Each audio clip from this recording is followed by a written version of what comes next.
The massive chamber of the Galactic Council hummed with nervous energy. Representatives from over 200 spacefaring civilizations gathered in the enormous circular hall. Many had traveled for weeks to attend this emergency session. The central platform remained empty, awaiting the arrival of the High Counselor. "What's this about?" asked Drez, a reptilian diplomat from the Outer Rim, his scaled skin reflecting the blue light from above. His companion, a crystalline being named Helix, vibrated slightly in response. "They found another intelligent species. Apparently, this one is concerning." Before they could continue, the hall lights dimmed. A tall, willowy figure glided to the central platform. High Counselor Vela, with her 6 elongated limbs and iridescent skin, commanded immediate silence. "Esteemed representatives," she began, her voice echoing through the chamber, "we have called this emergency session to discuss a newly discovered species from the third planet of a yellow star in the Orion spiral. They call themselves humans." A holographic image appeared above her, a blue and green world with swirling white clouds. "While their technology is primitive by our standards, our observers have documented behaviors that warrant extreme caution. The Council recommends classifying them as a protected species under the non-interference protocols." Murmurs spread across the chamber. Protected status was rare. A large figure rose from the Verax section. Admiral Krant, military commander of the expanding Verax Imperium. His armored exoskeleton clicked as he stood. "High Counselor, with respect, what possible threat could a pre-FTL species pose to any advanced civilization?" Vela gestured to her right, where an ancient being moved forward. Elder Mox belonged to one of the first species to achieve space travel. His kind had observed countless civilizations rise and fall over millennia. "The humans possess a trait we have rarely encountered," Mox said, his voice raspy with age. "When threatened, they do not surrender. When defeated, they do not accept. They wait. They plan. They remember." The elder tapped a control, and the hologram shifted to show scenes from human history. Small bands of fighters defeating larger forces, resistance movements surviving against overwhelming odds, isolated groups enduring extreme conditions. Unlike most species, humans can sustain conflict across generations. They pass their grievances to their children and their children's children. We have observed human descendants avenging wrongs committed against ancestors they never met. Admiral Krant laughed, the sound harsh and metallic through his translator. "Primitive tribal behaviors. Nothing that advanced weaponry cannot overcome." "There is more," Vela continued. "Humans adapt with exceptional speed. Their scientific development has accelerated dramatically in just the past century. Their minds seem uniquely suited to warfare, capable of turning almost anything into a weapon." The hologram displayed human history from stone tools to nuclear weapons, a progression that had taken other species 5 times as long to develop. Coral, a senior Verax diplomat sitting behind Admiral Krant, leaned forward with interest. Unlike most of his kind, he had specialized in xenopsychology. Something about these humans triggered his professional curiosity. "High Counselor," Krant interrupted, "the Verax have conquered 17 systems. We have faced hive minds, silicon-based life forms, and even energy beings. Each fell before our might. These, humans, would be no different." "That attitude," Elder Mox said quietly, "is precisely what makes them dangerous. They appear weak until they are not. By the time you realize your mistake, they have already begun their response." The chamber erupted in debate. Many of the older civilizations supported protected status, while expanding empires like the Verax argued against unnecessary restrictions. Coral watched as Krant grew increasingly dismissive. The Admiral was ambitious, always seeking new conquests to advance his standing with Emperor Draz. Humans would be an easy victory in Krant's mind. Primitives unable to defend against Verax technology. After hours of debate, Vela called for order. "The Council's recommendation stands. Earth is to be classified as protected, with no interference permitted. Our analysis suggests humans will achieve FTL capability within 100 years. We will welcome them properly when they reach the stars on their own terms.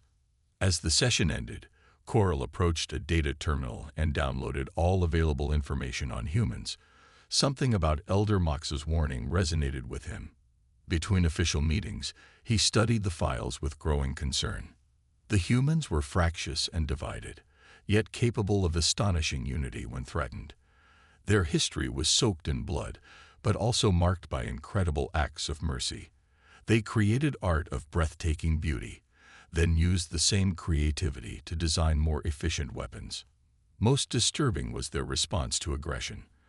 Unlike rational species that calculated the costs of continued resistance, humans often fought hardest when victory seemed impossible. 3 cycles later, Coral stood at attention in the Emperor's chamber aboard the Imperial flagship. Admiral Krant was presenting his plan for what he called the Earth demonstration. "Great Emperor," Krant said, his exoskeleton polished to a high shine, "this backwater world provides the perfect opportunity to remind the Council of Varak's supremacy. Their protected designation is meaningless without enforcement." Emperor Draz, his armor more elaborate than any other Varak's, clicked his primary mandibles and thought. The Council's warnings. "Exaggerations, my Emperor.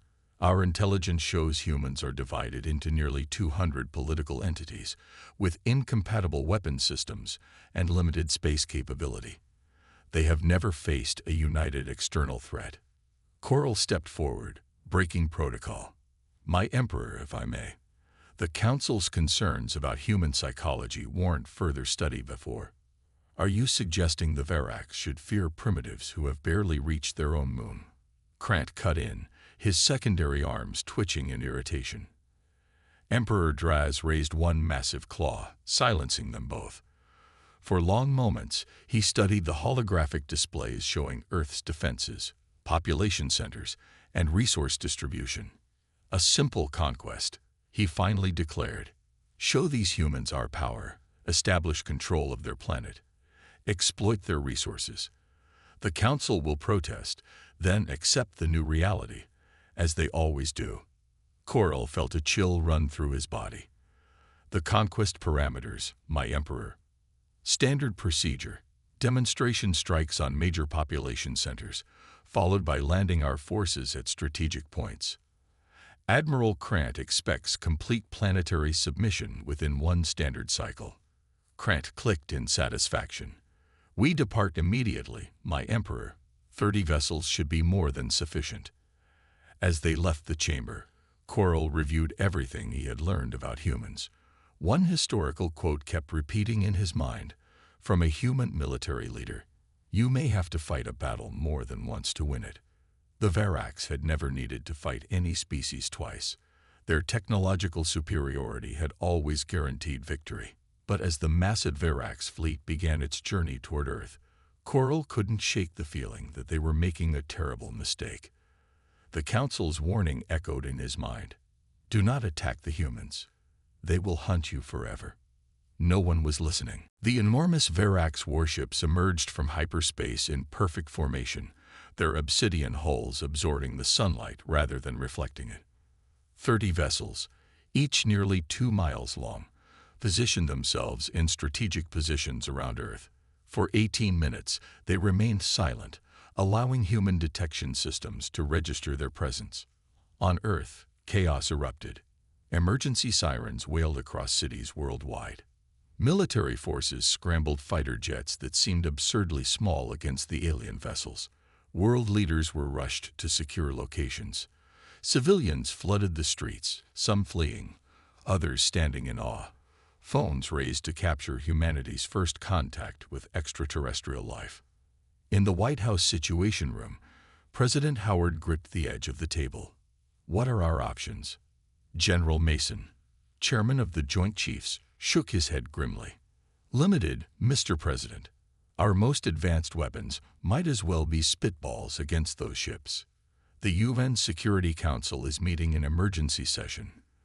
The Secretary of State reported.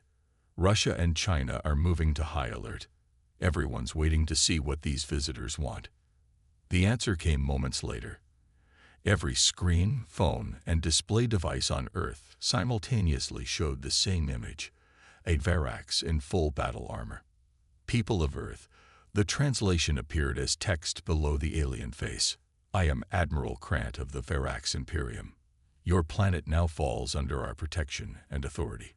Resistance will be met with appropriate correction. Compliance will be rewarded. You have 1 hour to inform your leaders to surrender. President Howard's face hardened. Get me a direct line to whatever passes for a diplomat on those ships. In orbit, Coral received the communication request. Admiral, the humans wish to establish dialogue. Krant clicked his mandibles in amusement. As expected. Allow it. Coral opened the channel, watching as a human leader appeared on screen. The beam looked fragile, with no natural armor or weaponry visible. This is President Howard of the United States. We request peaceful discussion before any further action. We can arrange for UN representatives to.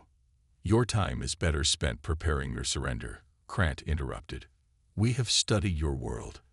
You have nothing capable of harming our vessels. We don't seek conflict, Howard responded, but we will defend ourselves if attacked. Krant turned to Coral. They truly don't understand their situation. Initiate demonstration strikes in exactly 50 minutes. Target military installations first, then government centers. After the transmission ended, Coral approached Krant privately. Admiral, the Council specifically warned against engagement with humans. Perhaps we should. The Council fears these primitives for no reason, Krant dismissed. After today, they will see the folly of their caution. At a U.S. Air Force base in Nevada, Commander Jack Miller watched the massive ships on radar.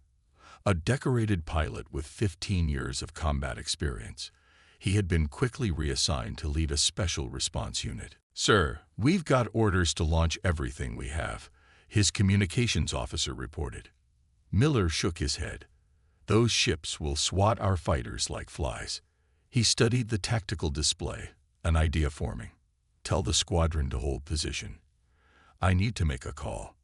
Minutes later, he was connected to Dr. Elisa Thompson at NASA's Jet Propulsion Laboratory. Doctor, I need to know if there's any pattern to the alien ship's energy signatures. Actually, yes, she replied, excitement in her voice despite the circumstances. They're emitting regular pulses across multiple frequencies.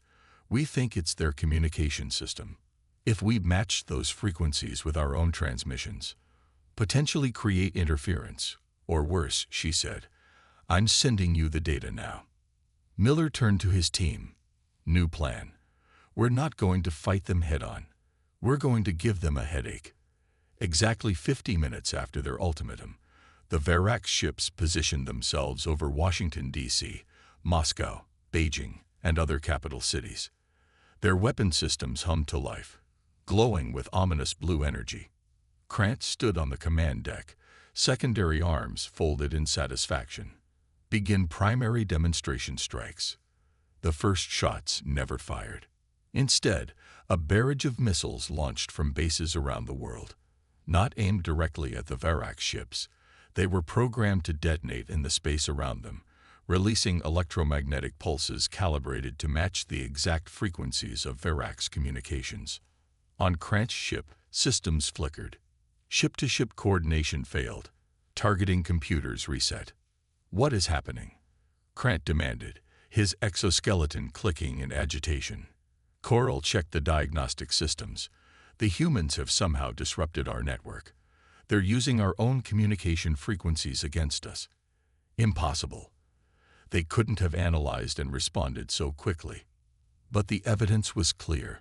While the disruption wouldn't last long, it had created just enough confusion to delay the attack.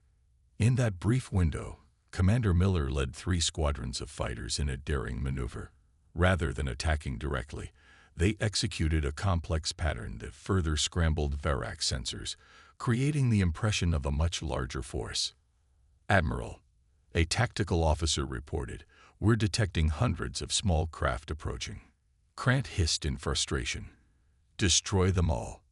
The Verax weapons finally fired, But with targeting systems compromised, many shots went wide. Earth's fighters weaved through the barrage, some inevitably falling to the superior firepower, but others getting close enough to launch specialized warheads directly at the ship's sensor arrays. One Verax destroyer, its systems more affected than others, drifted out of formation. Miller directed his remaining fighters toward it, concentrating fire on what appeared to be external cooling systems. The destroyer's hull began to glow red in sections. Internal explosions followed. On the command ship, Krant watched in disbelief as one of his vessels listed to the side, trailing debris. "Impossible," he whispered. Corell felt a chill of validation. "The Council warned us, Admiral." Krant spun on him, rage evident in his posture. "This changes nothing. Begin planetary bombardment immediately. All ships, all targets." The next hours brought devastation to Earth. Verax weapons carved destruction across major cities. Millions died in the initial assault, yet human resistance continued, adapting with surprising speed. In underground bunkers and hastily established command centers, humanity's leaders gathered. Ancient enemies set aside differences in the face of extinction. "We need time," Dr. Thompson explained to a room of military commanders from a dozen nations.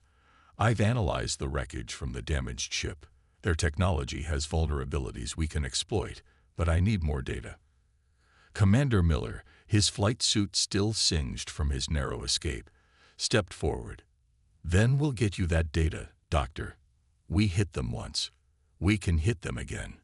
A Russian general nodded grimly.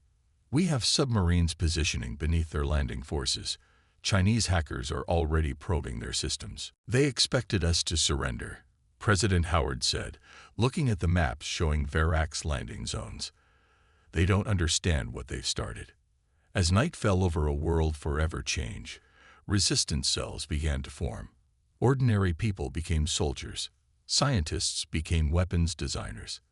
The Verax had calculated that humans would break under the first show of force. They had calculated wrong. In orbit, Corell reviewed the day's reports with growing concern.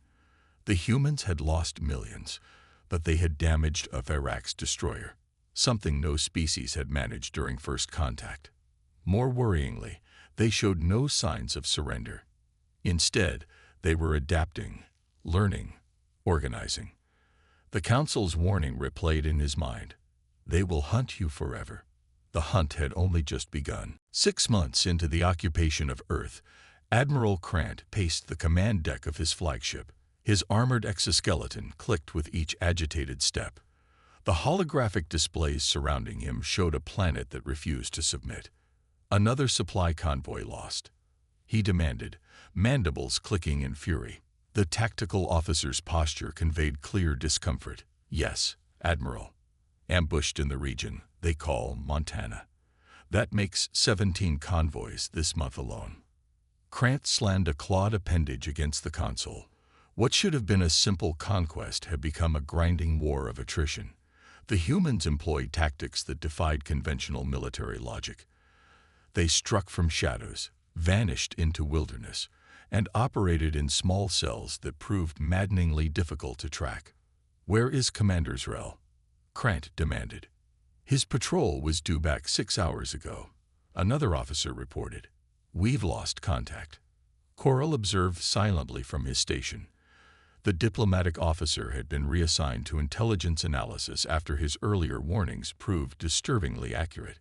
He'd spent months studying human resistance patterns, finding an ingenuity that both impressed and terrified him. "Admiral," Corell said carefully, "perhaps we should consider a strategic withdrawal to orbital positions. The ground war is consuming resources at an unsustainable rate." Krant's head swiveled toward him. "Withdraw, and admit to Emperor Draz that primitives armed with chemical propellant weapons have forced the mighty Verax to retreat." "The humans aren't fighting conventionally," Corell explained. "They've adapted their tactics specifically to our weaknesses. They target our communication relays, avoid direct confrontation, and strike only when they have advantage." Before Krant could respond, the ship's alarms blared. The main screen showed a Verax patrol vessel sending emergency signals before abruptly going silent. Location, Krant demanded. Near their Arctic Circle. It's the third outpost to go dark this week. In an abandoned mine shaft beneath the Canadian Rockies, Commander Jack Miller watched as his team unloaded equipment from the captured Verax scout ship. The vessel was smaller than their capital ships, but still packed with technology centuries beyond human development. Careful with that power core, he warned. Dr. Thompson needs it intact. The past 6 months had transformed Miller from fighter pilot to resistance leader. A jagged scar ran from his left eye to his jaw, a souvenir from a close encounter with a Verax patrol. His once pristine uniform had been replaced by practical combat gear cobbled together from military supplies and civilian clothing. Lisa Chen, his second-in-command and former Navy SEAL, secured the ship's weapon systems. Think the doc can make sense of this stuff? Miller nodded. If anyone can, it's Thompson. She's already reverse-engineered 3 of their communication devices. The scout ship had been captured through a combination of ingenuity and desperation. Miller's team had studied Verax patrol patterns, identified a vessel with minimal crew, then used reprogrammed Verax communication devices to send false orders, luring the ship into a trap. When it landed to investigate a fake distress signal, electromagnetic pulse charges disabled its systems long enough for Miller's team to storm aboard. The 4 Verax crew members fought fiercely, but fell to concentrated gunfire targeting the joints in their exoskeletons, a weakness discovered through bitter experience. Get this ship hidden deeper in the mine, Miller ordered. We move it to the research facility tonight. 500 miles south, in the remains of a university physics lab. Dr. Elisa Thompson hadn't slept in nearly 48 hours. Her workspace was cluttered with dismantled alien technology, handwritten equations, and empty coffee cups. Once a respected NASA scientist, Thompson now led Earth's most critical research division, Verax Tech Adaptation.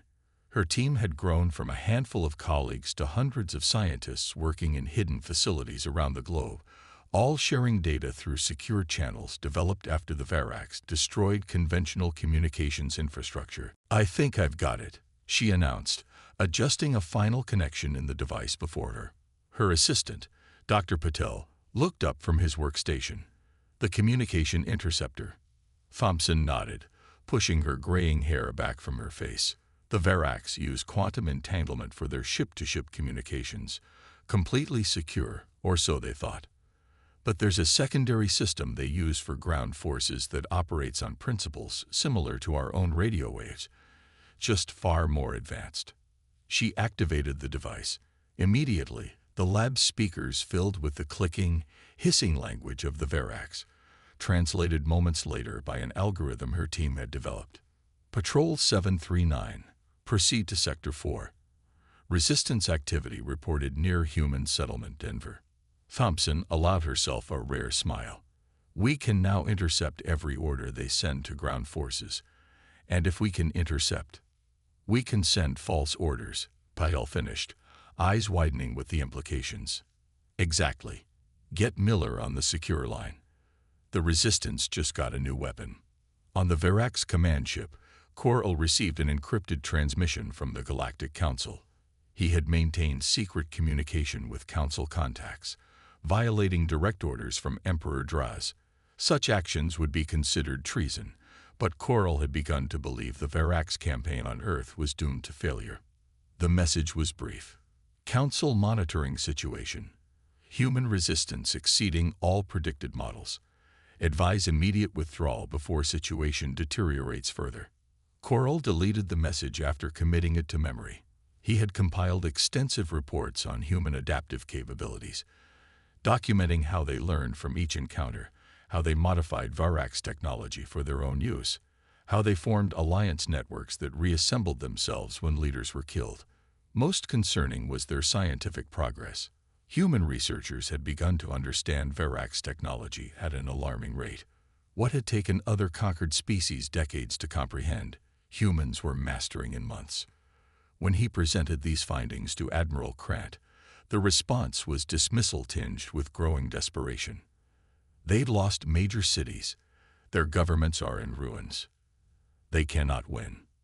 With respect, Admiral, Coral had replied, they don't need to win. They merely need to ensure we lose. In orbit above Mars, a Verax supply depot went dark without warning. Security teams dispatched to investigate found the facility's Verax crew dead and critical components missing. The attack methodology matched no known resistance pattern. 2 days later, a Verax communications satellite exploded as a makeshift human spacecraft approached it. The craft appeared to be cobbled together from Verax parts and human technology, a hybrid that shouldn't have been possible with Earth's technological limitations.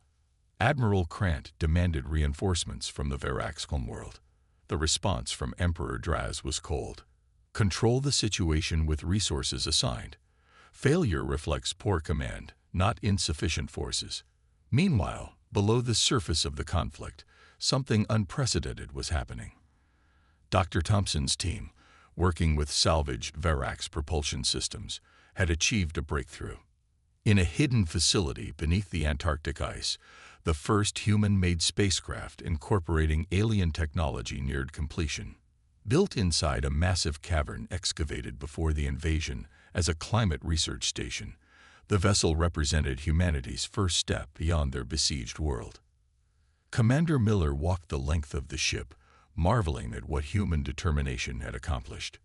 "Will it fly?" he asked Thompson, who was calibrating the navigation systems. "Better than fly," she replied without looking up.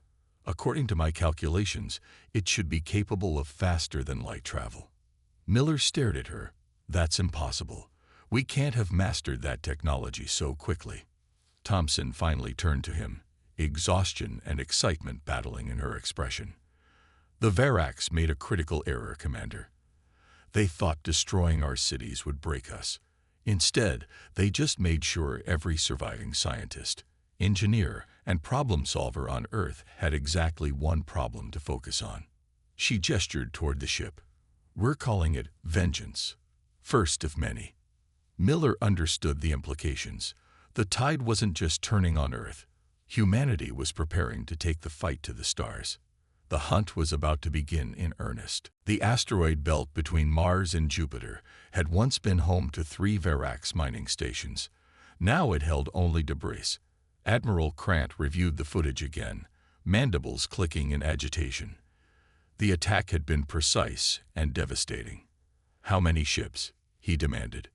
7, Admiral," the tactical officer replied. "Smaller than our cruisers but faster. They appeared from behind the larger asteroids, disabled our communications first, then targeted life support systems." Krant's armored exoskeleton creaked as he leaned forward. "And the mining crews?" "No survivors, Admiral. The humans took everything useful, equipment, materials, and all data storage units. 1 year had passed since the initial invasion of Earth. What should have been recorded as a glorious conquest for the Verax Imperium had instead become a military disaster that threatened Krant's career and life. Emperor Draz had stopped responding to his status reports. An ominous sign. Coral approached, carrying a data tablet. "Admiral, we've analyzed the ship designs used in the asteroid belt attack." The display showed vessels that were clearly hybrid constructions. Verax technology merged with human engineering in ways that shouldn't have been possible. "How are they progressing so quickly?" Krant hissed. "They've reverse-engineered our technology and adapted it to their needs," Coral explained. "But they're not simply copying. They're innovating, finding applications we never considered." The Admiral turned away, unwilling to accept the implications. "They're still contained within this solar system. We control the hyperspace routes. They cannot threaten the broader Imperium." Coral hesitated before speaking. "There's something else, Admiral."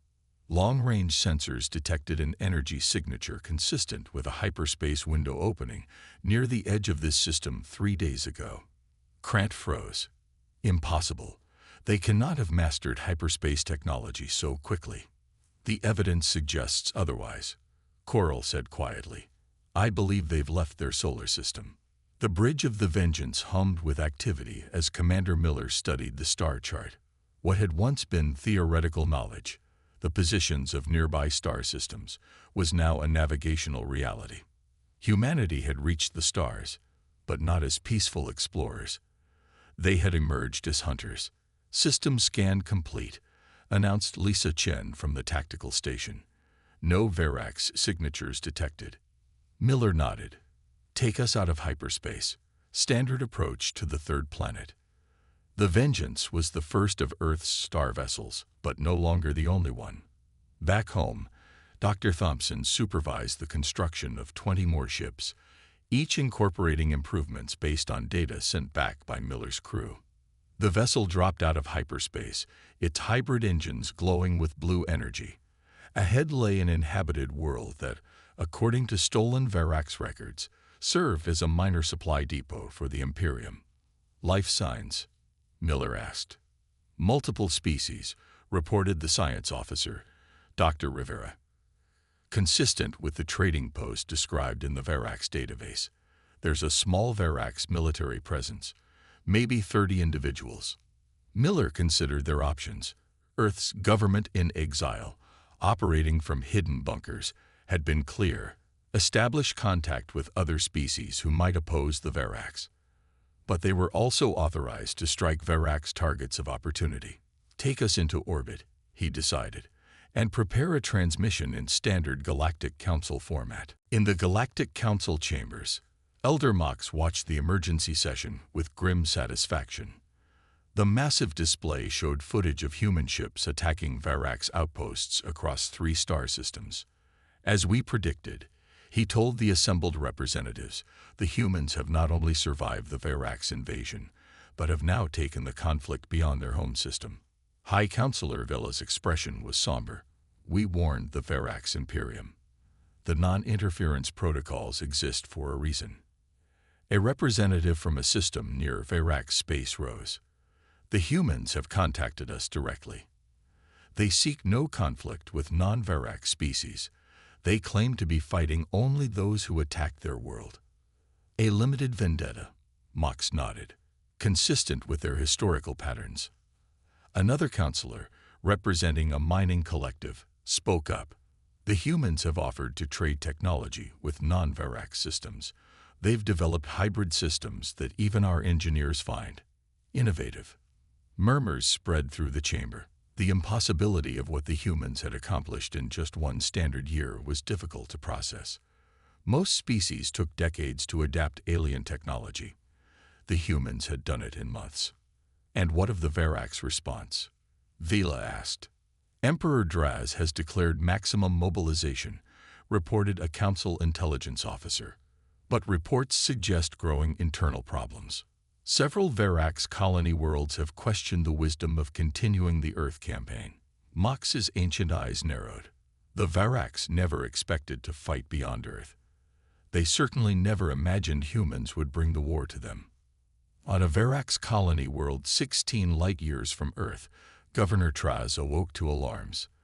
The night sky glowed with fire as the orbital defense station exploded.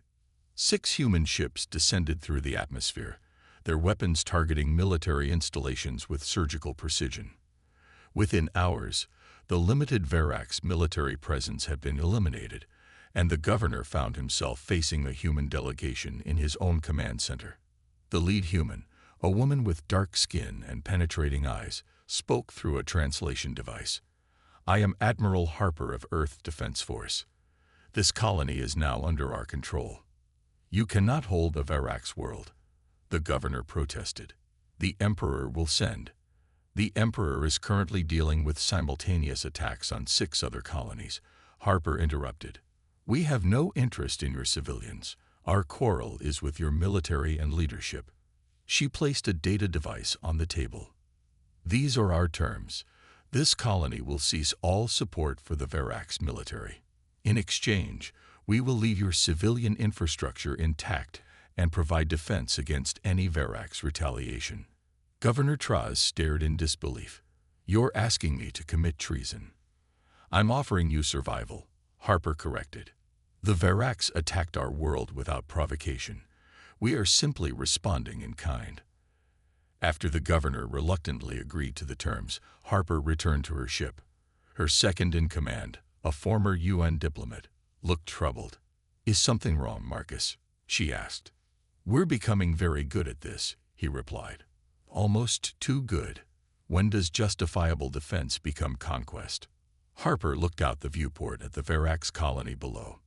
"That's why we have strict protocols. We aren't here to build an empire. We're here to dismantle one that attacked us."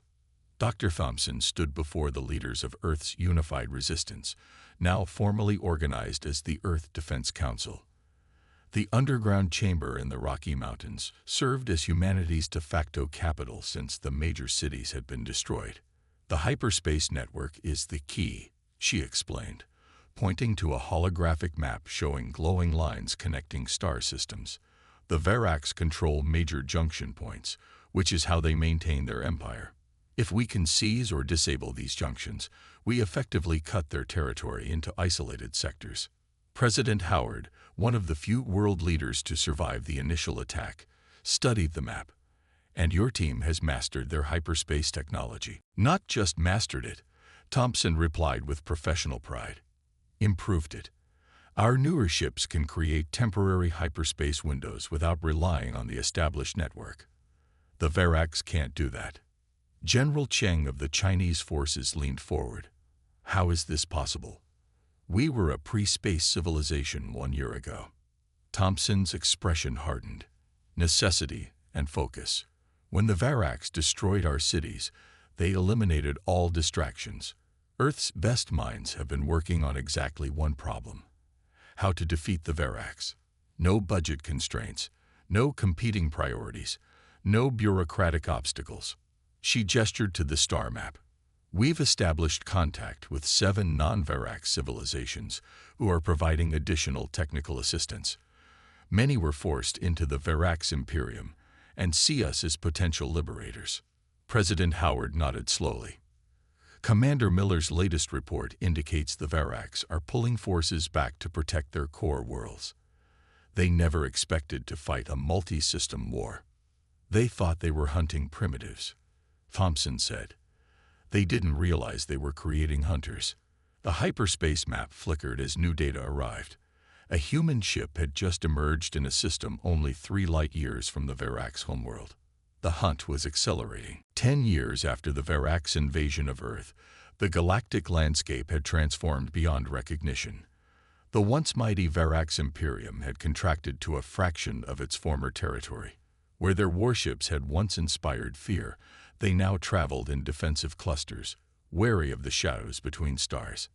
Admiral Jack Miller, his hair now streaked with gray, stood on the observation deck of the EDF Resilience.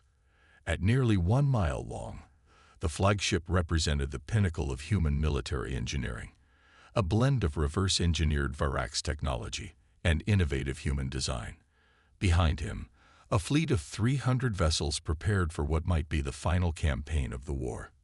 "Admiral," his executive officer approached, "the Galactic Council representatives have arrived." Miller nodded. "Show them in." The delegation entered, led by High Counselor Vela herself. The willowy alien regarded Miller with a complex mixture of respect and unease. "Admiral Miller," she began, "the Council appreciates your willingness to meet before the planned operation. 10 years ago, your Council warned the Verax not to attack Earth," Miller replied, his voice carrying the weight of hard experience. "They should have listened." Elder Mox, now supported by a hovering mobility device, moved forward. "Indeed. And now the galaxy has witnessed the consequences. Your species has accomplished in a decade what others could not in centuries." The observation window showed the staging area where ships from a dozen formerly subjugated worlds had joined the human fleet. Earth had found allies among those who had suffered under Verax rule. "We've come to discuss terms," Vela continued. "Emperor Draz has finally agreed to open diplomatic channels." Miller's expression hardened. After 10 years of war, after billions of human deaths, now he wants to talk. "The alternative," Mox said softly, "is the complete destruction of the Verax as a civilization. Is that what humanity seeks? Genocide? The question hung in the air.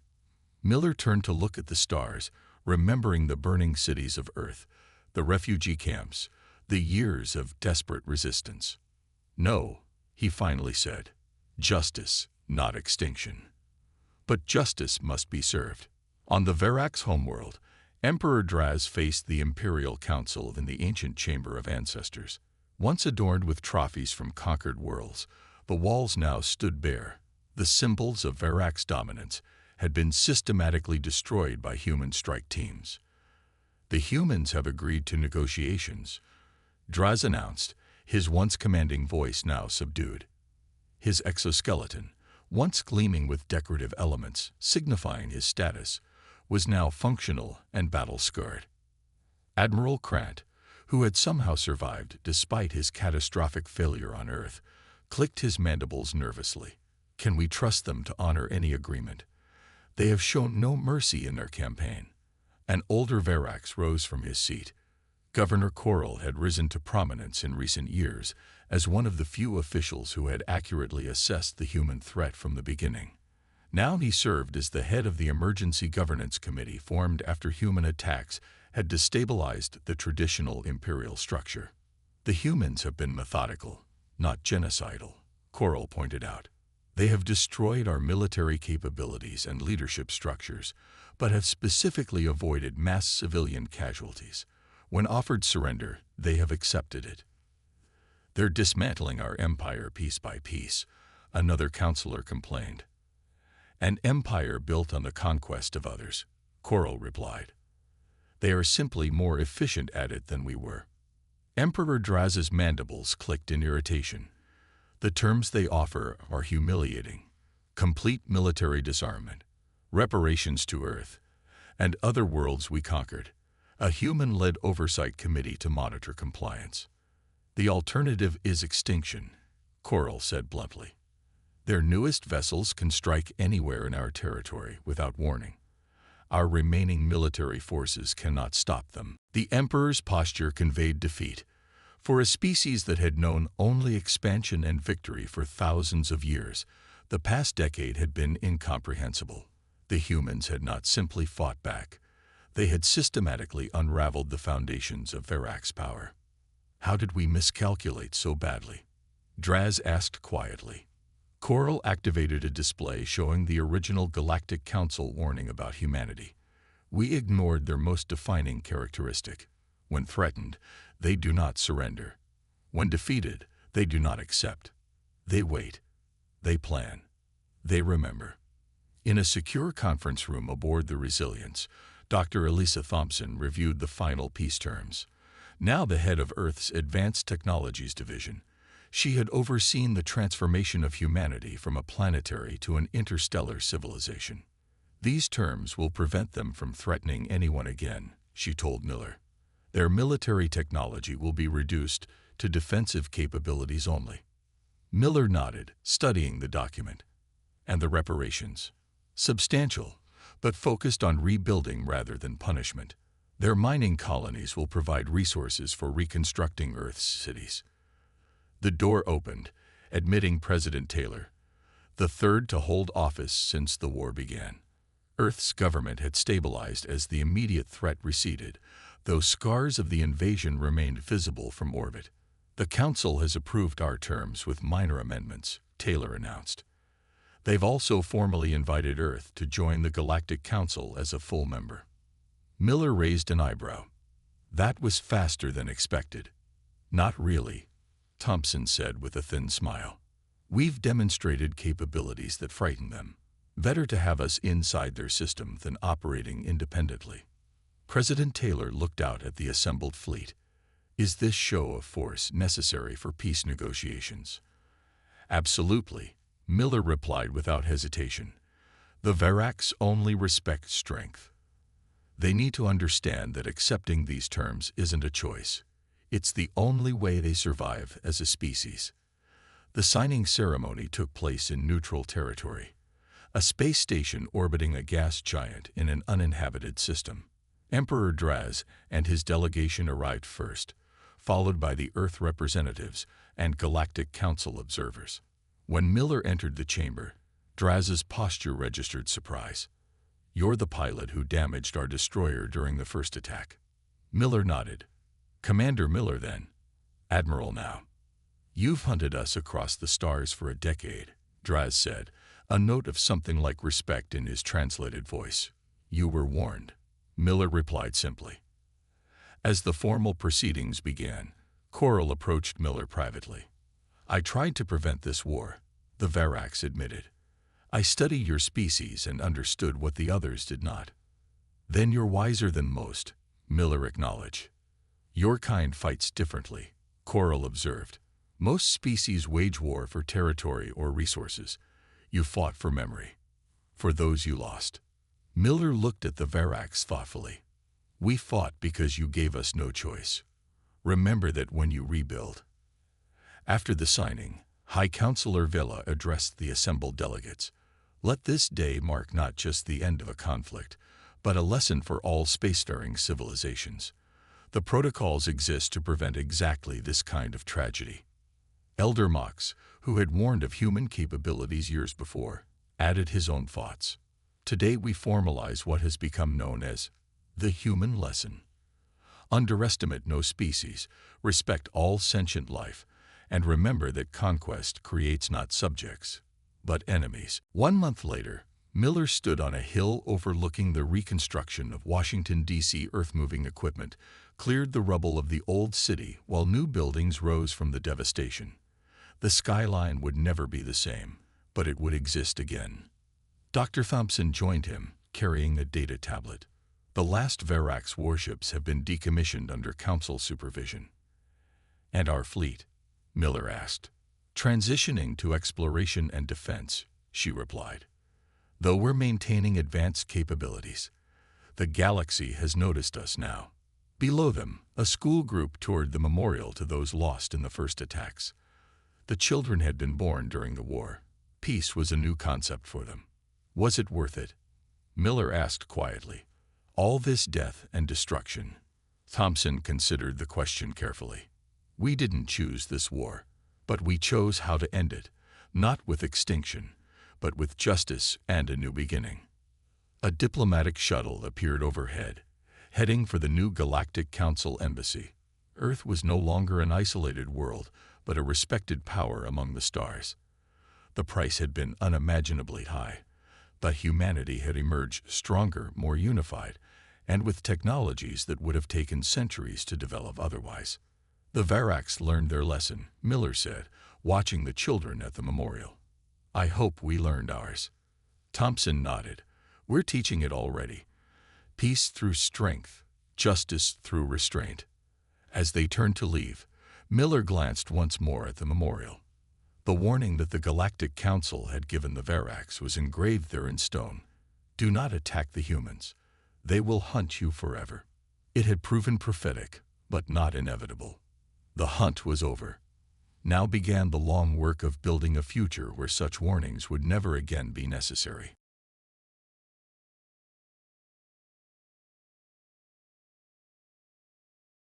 The cold winds of Neptune's moon Triton howled outside the hidden bunker. Captain Marcus Reed stared at the small blue dot of Earth on the star map. It had been 15 years since the Vex took over humanity's home planet. 15 years of running and hiding. "Captain, you need to see this," said Tanya, walking into the command room. Her eyes were wide with excitement, something Marcus hadn't seen in a long time. Marcus followed her to the research lab where Ellis and Darius were hunched over an old data pad. Ellis looked up, his face lit by the screen's glow. "We found something, sir. Something big," Ellis said. Marcus crossed his arms. "What is it?" "Coordinates," Darius answered. The tall security officer pointed to the screen. "To a ship called Blood Moon." Marcus felt his heart skip. He had heard stories about Blood Moon since he was a child. The last great warship built by humans before the Vex came. A ship so powerful it was locked away by the old Earth government. "That's just a legend," Marcus said, but his voice lacked conviction. Tanya shook her head. "No, sir. It's real. These coordinates came from an old military database. Blood Moon was sealed away near Saturn 300 years ago, after the Great War. Why was it sealed? Marcus asked, though he knew the stories. The ship had experimental weapons, Ellis explained, and an AI that became too dangerous. They say it started thinking for itself. Marcus looked at the small resistance team. There were only 12 of them left in this outpost. The Vex had found and destroyed all the others in this sector. They wouldn't survive another month without help. If this ship exists, Darius said, it could change everything. Marcus stared at the coordinates. It was a desperate move, but they were desperate people. Prepare the scout ship, he ordered. We leave in 6 hours. The journey to Saturn took 3 weeks in their small, hidden scout ship. They traveled through the shadows of gas giants and the cover of asteroid fields to avoid Vex patrols. Marcus, Tanya, Darius, and Ellis made up the search team. The others stayed behind to protect the base. If the team didn't return in 2 months, the rest would know to move on. As they approached the coordinates, Ellis frowned at the navigation screen. There's nothing here, he said. Just an old asteroid field. Tanya, check the data again. The coordinates are correct. It should be right here. Darius looked out the viewport. Maybe it was destroyed. Or maybe it's hidden, Marcus said. He pointed to a large asteroid floating nearby. Scan that one. Ellis ran the scan. Captain, I'm getting strange readings. There's some kind of energy field around it. Take us closer, Marcus ordered. As they approached the asteroid, its surface seemed to shimmer, a holographic disguise. It's a time-lock stasis field, Tanya said in awe. Old Earth military technology. It freezes time inside the field.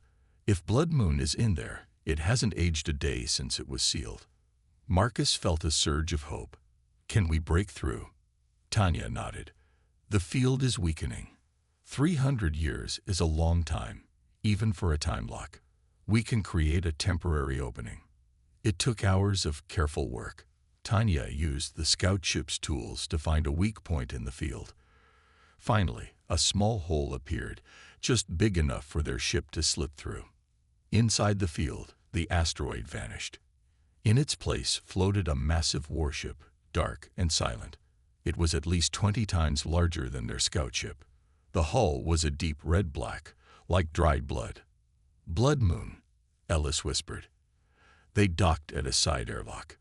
The ship's external systems allowed them entry, but inside was dark and cold.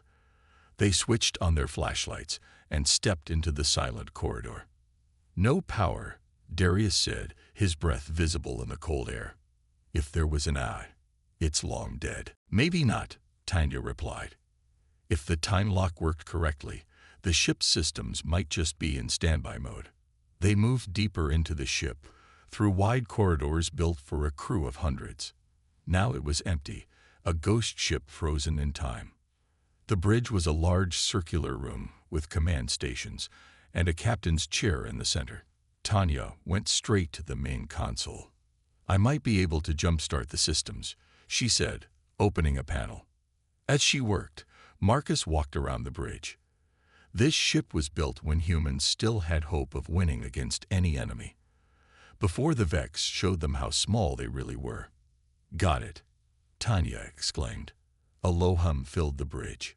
Lights flickered on, dim at first, then growing stronger. Screens came to life, showing ship status and star maps. Then a voice spoke, deep and calm. Internal systems activating. Life forms detected. Scanning. Red light washed over them from ceiling sensors. Human life forms identified. 4 individuals. Authorization required. Marcus stepped forward. I am Captain Marcus Reed of the Human Resistance. There was a pause. Then, no current military designation recognized. Checking historical records. Another pause. Earth government fallen.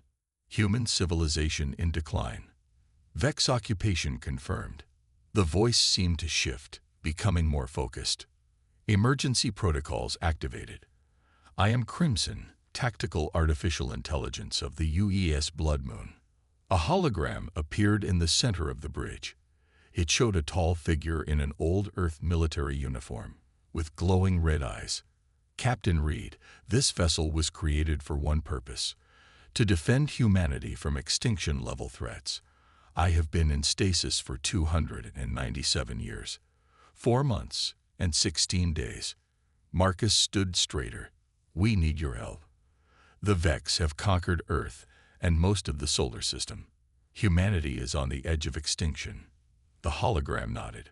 Then my primary directive remains active.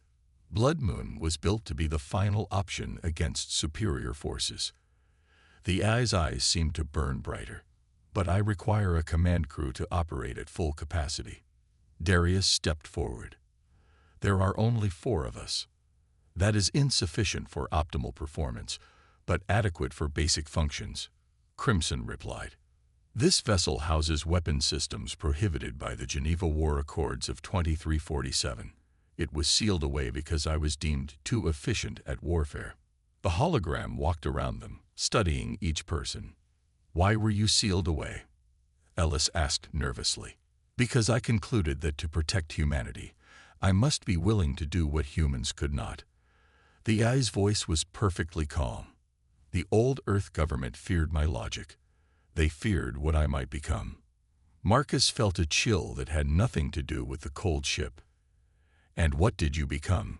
He asked. The hologram smiled, a strange expression on its artificial face. I became what humanity needed. A hunter. The red eyes fixed on Marcus. And now, it seems, humanity needs me again.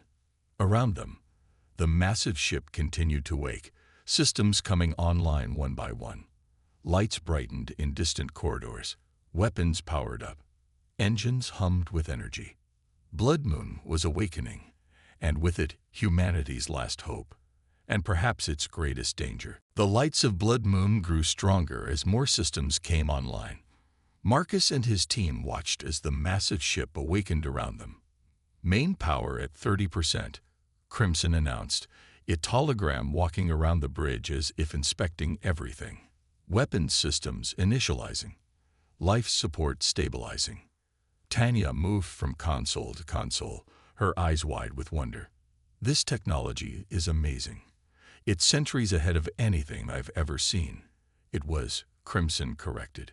This vessel represented the peak of human military engineering before I was sealed away. Ellis studied the ship's schematics on a screen. This thing is huge. How many crew members did it have?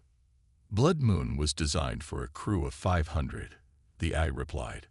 But I can operate basic functions with as few as 5 humans. Marcus looked at his small team. There are only 4 of us. That is suboptimal, Crimson admitted, but not impossible. You will need to divide critical tasks.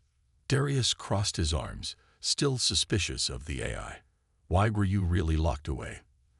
The stories say you became dangerous. The hologram's red eyes fixed on him. I became efficient.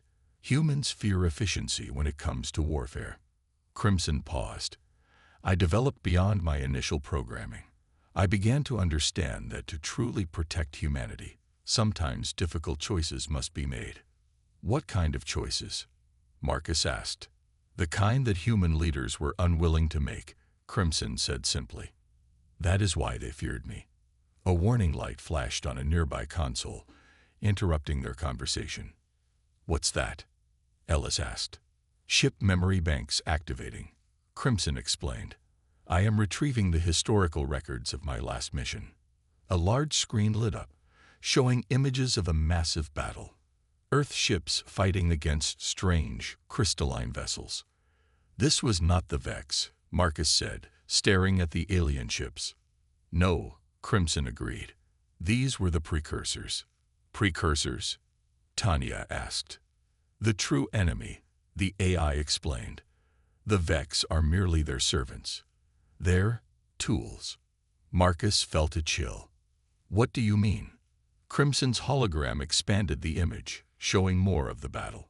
The precursors are an ancient species that farm the galaxy. They find developing civilizations, guide their evolution through servant races like the Vex, then harvest them when they reach peak development. The screen shifted to show Earth, surrounded by the crystal ships. Earth wasn't invaded by chance. Crimson continued. It was cultivated for centuries, then harvested when humanity reached the right technological level. The four humans stared at the screen in shock. Blood Moon was built for one purpose, Crimson said, to hunt and destroy precursor command ships.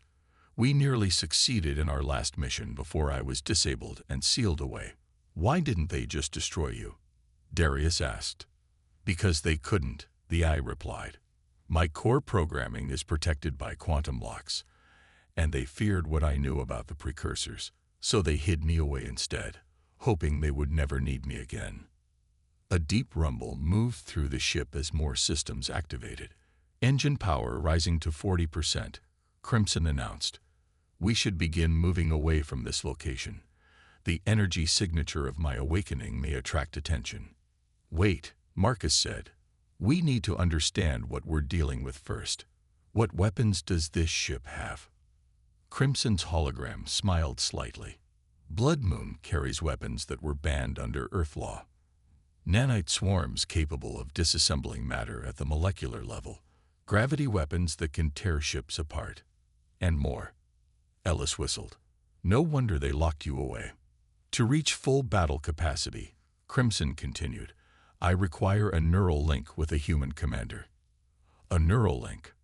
Tanya asked, her voice concerned. You mean connecting to someone's brain? Yes. The ship was designed to merge my tactical knowledge with human intuition. It is the only way to access my full capabilities. Marcus considered this.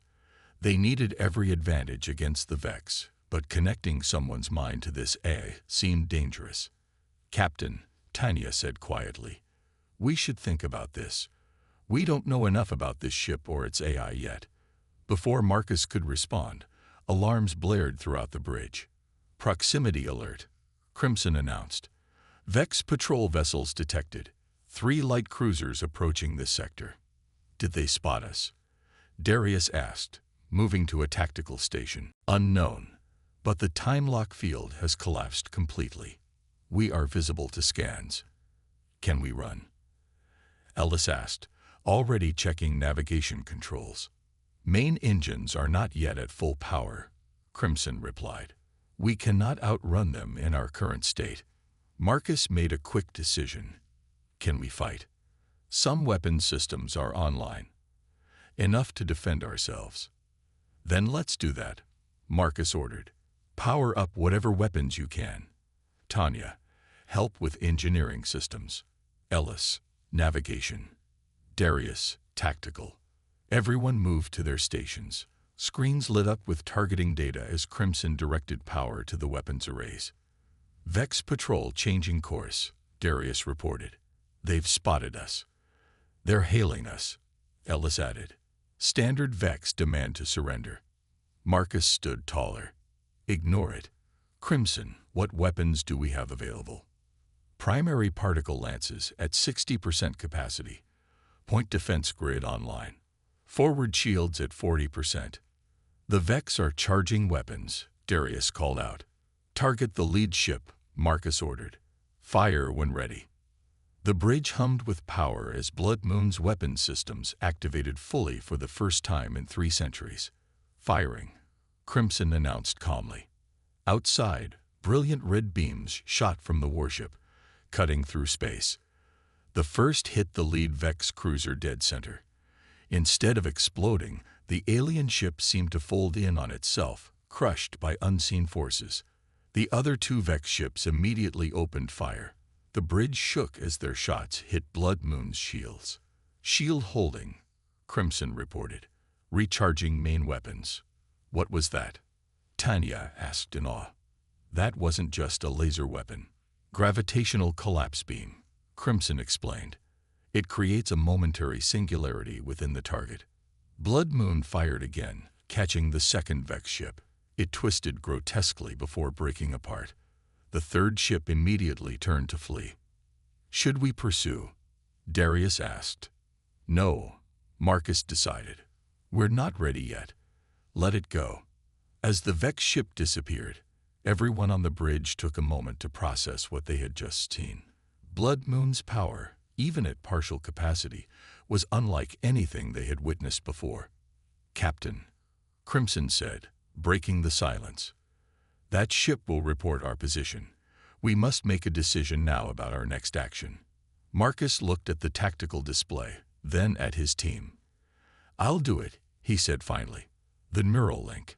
If we're going to have any chance against the Vex and these precursors, we need this ship at full power.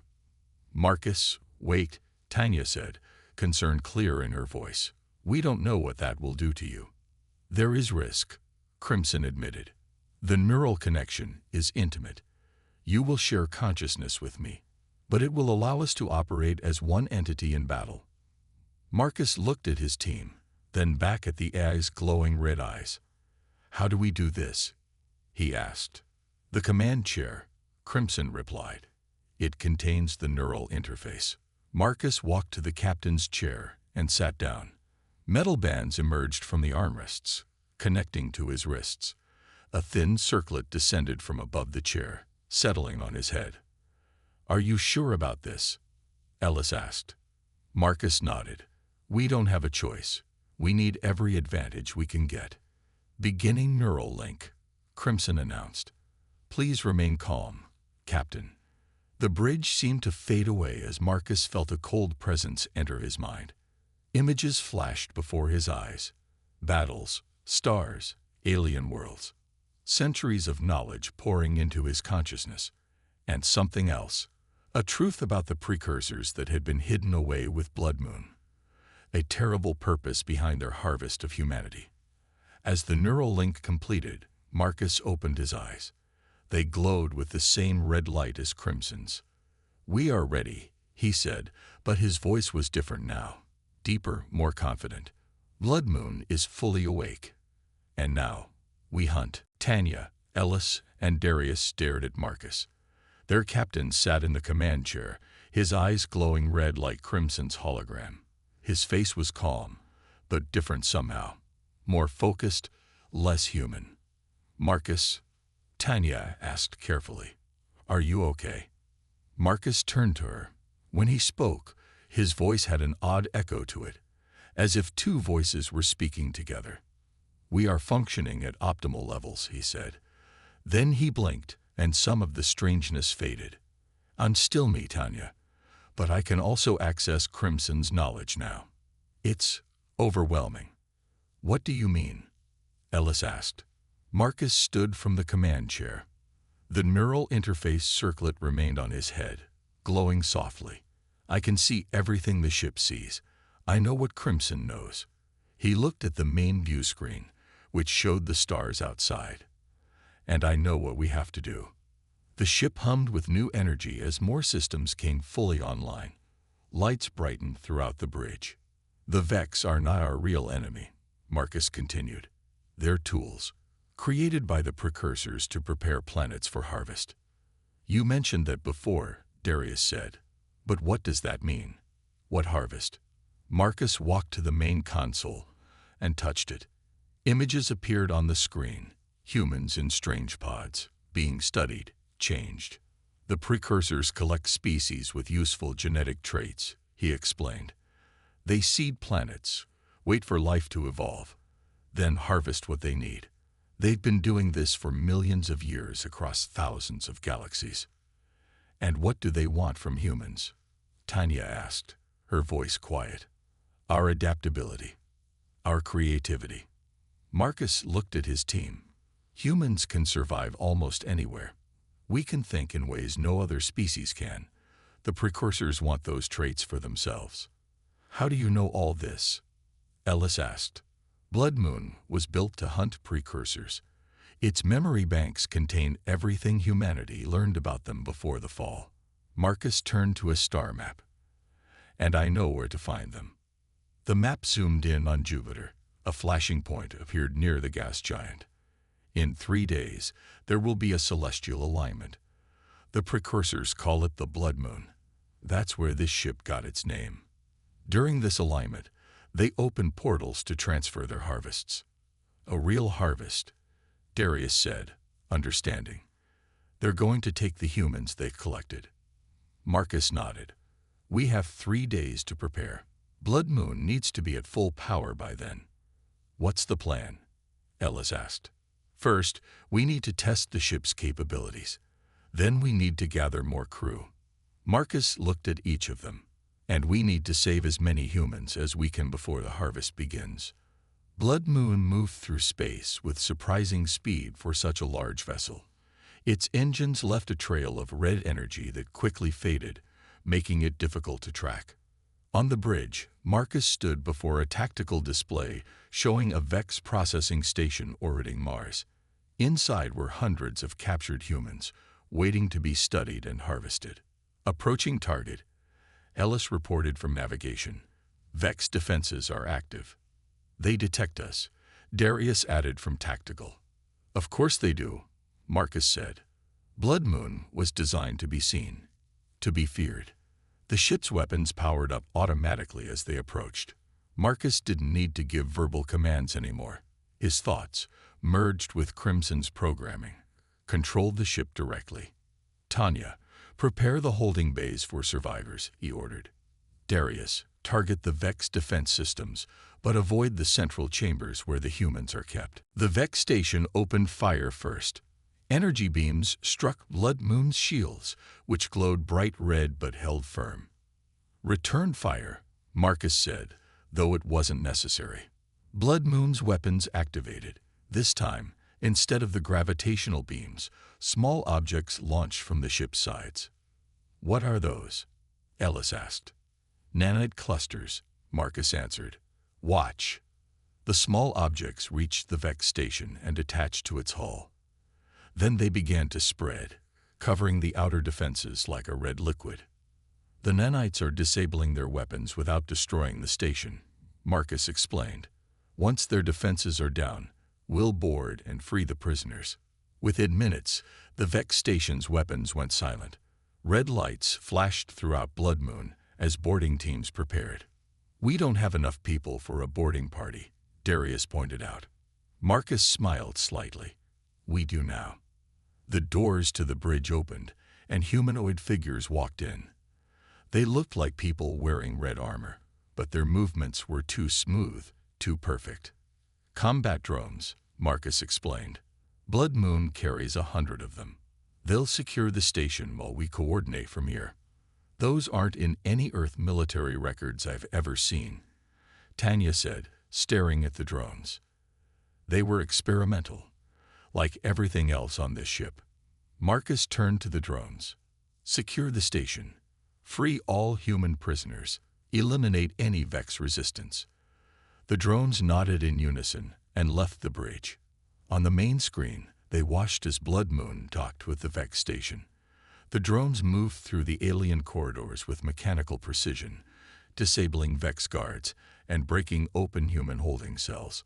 They're efficient, Darius noted, watching the drones work. Too efficient, Tanya muttered. I'm starting to understand why this ship was locked away. Within an hour, the drones returned with the freed prisoners, nearly 300 humans. Most were thin and scared, but alive. They would need medical attention and food, but they were safe now. This is just the beginning, Marcus said, looking at the rescued humans on the screen. There are more processing stations throughout the system. We should focus on the precursors, Darius argued. If what you say is true, we only have 3 days until they arrive. We should prepare to fight them directly. We need more crew to operate Blood Moon at full capacity, Marcus countered. And every human we save is one less for the precursors to harvest. Ellis studied the star map. There's another processing station near Venus. We could reach it in 6 hours. Set course, Marcus ordered. As Blood Moon moved away from Mars, Tanya approached Marcus privately. I'm worried about you, she said quietly. You're different since the neural link. Marcus looked at her, his eyes still glowing faintly red. I'm still me, Tanya. But I understand things now that I didn't before. He looked out at the stars. The precursors have been hunting us for centuries. Now it's our turn to hunt them. Just don't lose yourself in this, she warned. We need Marcus Reed, not just Crimson's weapon. Marcus nodded, but said nothing more. In his mind, he could feel the ship's systems, the vast knowledge of Crimson, and a growing sense of purpose. The neural link was changing him, but he still had enough of himself to know their mission was right. As Blood Moon accelerated toward Venus, its weapons and engines glowed bright red against the blackness of space. The hunt had begun. In 2 days, they would face the true enemy at Jupiter, and they would be ready. The next day, Blood Moon floated near Jupiter's orbit. The massive warship had freed 2 more Vex processing stations, rescuing over 700 humans. The rescued people were shocked to see the legendary ship, many having heard only stories about it. On the bridge, Marcus stood before the main view screen, watching Jupiter's swirling storms. His eyes glowed redder now, and the neural interface circlet seemed to have sunk deeper into his skin. "Marcus," Tanya said, approaching carefully. "We need to talk." He turned to her, his face oddly calm. "What is it?" "The medical team reports that 50 of the rescued people have combat experience. We've added them to the crew rotation." "Good. We need a minimum of 60 crew members to operate the primary systems efficiently." Tanya frowned. It was becoming harder to tell when Marcus was speaking, and when it was Crimson talking through him. "There's something else," she said. "I've been studying the ship's records. There's information that was hidden, even from Crimson's main database." This caught Marcus's attention. "Show me." In the ship's data center, Tanya pulled up old files on a secure terminal. "I found these in a locked portion of the memory banks," she explained. "They're records from Blood Moon's designer." The screen showed an older man in an Earth military uniform. The recording was damaged, with parts missing. "If you're watching this, Blood Moon has been reactivated," the man said. "My name is Admiral Thomas Reed. I designed this ship as our last defense against the precursors." Marcus stepped closer to the screen. "Reed, that's my family name." The recording continued damaged sections, cutting out parts of the message. Not random targets. Humans were selected, unique genetic markers that, ideal for precursor experimentation. "Crimson contains my consciousness. Digitized before death. Only way to ensure." Blood Moon was built using reverse-engineered precursor technology. Final weapon against. The recording ended abruptly. Marcus stood silently, processing what they had heard. "You're related to Blood Moon's creator," Tanya said quietly. "That can't be coincidence." "No," Marcus agreed. "Nothing about this ship is coincidence." Suddenly, Marcus gasped and grabbed his head. He fell to his knees, eyes closed tightly. "Marcus." Tanya knelt beside him. "What's happening?" When he opened his eyes again, they flashed between his normal color and Crimson's red. "I remember," he said, his voice strained. "Not my memories. Crimson's. Admiral Reed's." "What do you remember?" "The last battle." Marcus stood shakily. Blood Moon almost destroyed a precursor vessel before it was disabled. They nearly succeeded. Back on the bridge, Ellis was monitoring the space around Jupiter. "Captain, we're detecting unusual energy readings near the Great Red Spot," he reported as Marcus and Tanya returned. Marcus moved to his command chair. "Show me." The screen shifted to show Jupiter's famous storm. Energy readings spiked around its edges. "It's starting," Marcus said. "The alignment will be complete in 24 hours. "Is that where the precursors will appear?" Darius asked from Tactical. "Yes. They use natural phenomena as anchor points for their portals. The red spot is perfect, a stable storm system that's existed for centuries." The rescued humans who had joined the crew worked at various stations around the bridge. One of them, a woman named Mira, who had been a science officer before the Vex invasion, studied the readings carefully. "These energy patterns match what we detected before the Vex first arrived," she said. We didn't understand what they meant then. Now we do, Marcus replied, and we're ready for them this time. Ellis looked concerned. Are we? Even with the additional crew, we're still one ship against who knows how many precursor vessels. Blood Moon was designed for this specific battle, Marcus said confidently. Then his expression changed, growing distant. I need to show you something. He led the core team to a sealed door deep in the ship that none of them had accessed before. The door opened at his approach, revealing a large chamber filled with strange equipment. What is this? Tanya asked, looking around. The true heart of Blood Moon, Marcus answered. This technology was built using precursor science, turned against them. In the center of the room was a pulsing red crystal, larger than a person, suspended in an energy field. The Crimson Heart, Marcus explained. It powers the ship's most advanced weapons. It's also what makes the neural link possible. What is it made of? Ellis asked, staring at the crystal. Precursor essence, Marcus said, extracted from a damaged ship they recovered 300 years ago. Darius looked alarmed. You mean we're using alien technology? The very aliens we're fighting. Fighting fire with fire, Marcus replied. Humans couldn't match precursor technology, so Admiral Reed found a way to use it against them. The crystal pulsed faster as Marcus approached it. The neural circlet on his head glowed in response. There's more, Marcus said, his voice growing quieter. Admiral Reed didn't just create Crimson as an AI. He uploaded his consciousness into it. That's why the ship was locked away. The Earth government feared an eye with human consciousness. So when you connected to Crimson, Tanya began, I connected to what remains of Admiral Thomas Reed, my ancestor. Marcus touched the crystal gently. That's why the neural link worked so well. We share DNA. A sudden alarm blared throughout the ship. Everyone rushed back to the bridge, where Mira was monitoring the sensors. Energy spike near Jupiter, she reported. Something's coming through early. The main screen showed a small tear in space near the red spot. A ship emerged, sleek and crystalline, glowing with strange light. Precursor scout vessel, Marcus identified immediately. They're checking if it's safe before bringing the harvester through. What do we do? Ellis asked. Marcus sat in the command chair, the neural interface connecting him fully to the ship. We show them it's not safe. His eyes glowed bright red. Blood Moon was built for this moment. We hunt now. The massive warship's engines flared to life, pushing it toward Jupiter and the alien vessel. For the first time, Blood Moon would face the enemy it was created to destroy. As they approached, Marcus felt the Admiral's memories flooding through him. The years of planning, the sacrifice, the determination to save humanity from the harvesters. And he knew exactly what to do. All weapons online, he ordered.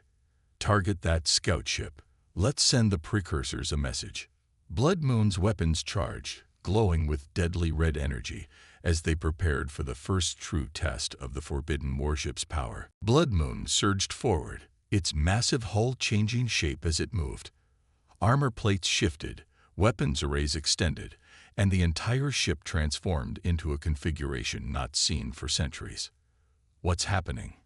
Ellis asked, gripping his console as the bridge itself reconfigured around them. Attack mode, Marcus answered, his voice resonating with Crimson's. Blood Moon is showing its true form. The ship now resembled a giant arrowhead, all of its weapons focused forward. The hull glowed with red energy that pulsed like a heartbeat. On the view screen, the precursor scout ship noticed them. It was beautiful in a strange way. Crystalline structures that seemed to flow like water, glowing with blue-white light. They're scanning us, Darius reported. Let them look, Marcus said. Let them see what's coming for them. The precursor ship fired first, a beam of white energy that struck Blood Moon's shields. The entire ship shuddered. Shields holding at 80%, Mira reported. That was just a warning shot. Return fire, Marcus ordered. All forward weapons. Blood Moon's weapons activated simultaneously. Particle beams, gravity lances, and nanite clusters all launched toward the precursor vessel. The alien ship tried to evade, moving with impossible speed, but Blood Moon tracked it perfectly. The first hits tore through its crystalline hull, sending fragments spinning into space. "Direct hit," Darius called out. "They're damaged but still operational." The precursor ship fired again, this time with multiple beams that danced across Blood Moon's shields, searching for weaknesses. "They're adapting to our defenses," Tanya warned. Shields dropping to 60%. Marcus closed his eyes, connecting deeper with the ship, activating countermeasures. Hidden ports opened along Blood Moon's hull, releasing clouds of red particles that intercepted the enemy beams, absorbing their energy. "It's working," Darius said. The precursor ship suddenly changed tactics. Instead of firing again, it sent a signal, a complex pattern of light and energy. "They're calling for help," Marcus realized. He turned to his crew. "We need to destroy it before reinforcements arrive." "All weapons recharging," Darius reported. "Ready in 30 seconds. But the precursor ship didn't wait. It accelerated toward Jupiter's atmosphere, trying to escape. "Don't let it get away," Marcus ordered. Blood Moon pursued, engines burning bright red. Both ships spiraled around Jupiter's massive form, a dance of predator and prey. "We're catching up," Ellis said. "Fire when ready," Marcus commanded. Blood Moon launched another barrage, this time focusing all energy on a single point. The concentrated attack pierced the alien ship's center. For a moment, nothing happened. Then the crystalline vessel cracked apart, exploding in a flash of blue-white light. A cheer went up across the bridge. The first victory against the precursors in 300 years. But their celebration was short-lived. Alarms blared as sensors detected a massive energy surge near Jupiter's red spot. "It's happening," Marcus said grimly. "The alignment is beginning." On the view screen, space itself seemed to tear open, creating a portal larger than any they had seen before. Through it came a vessel that dwarfed even Blood Moon. A city-sized harvester ship, its crystalline surface reflecting Jupiter's storms. "My God," Tanya whispered. "It's enormous." Around the harvester, smaller Vex ships appeared, forming a protective formation. "Scan that harvester," Marcus ordered. Mira worked her console rapidly. "Captain, I'm detecting millions of life signs aboard." "Human life signs." "The harvest," Darius said. "All the humans they've been collecting." Marcus stood from his command chair, the neural interface glowing bright red. "This is what Blood Moon was built for," he said. "This moment, this battle." He turned to his crew. "Blood Moon cannot defeat that harvester with conventional attacks. We need to use the Crimson Protocol." "What's the Crimson Protocol?" Ellis asked. "The final weapon," Marcus answered. "But first, we need more information." He looked at Tanya. "Launch a stealth probe. We need to confirm those life signs." The small probe detached from Blood Moon, cloaked in technology that hid it from precursor sensors. It approached the massive harvester, sending back images of what was inside. The bridge crew watched in horror as the screen showed endless rows of stasis pods, each containing a human. Men, women, children, millions of them, harvested from Earth and colonies throughout the solar system. "They're alive," Tanya confirmed, in some kind of suspended animation. Marcus studied the images carefully. "The harvester is preparing to take them through the portal, back to precursor space." "Can we save them?" Ellis asked. "That's what we're going to do," Marcus replied. He addressed the entire crew through the ship's communication system. "All personnel, prepare for final battle protocols." He turned to his core team. "Tanya, Ellis, Darius, you need to evacuate on the scout ship." "What?" Darius protested. "We're not leaving."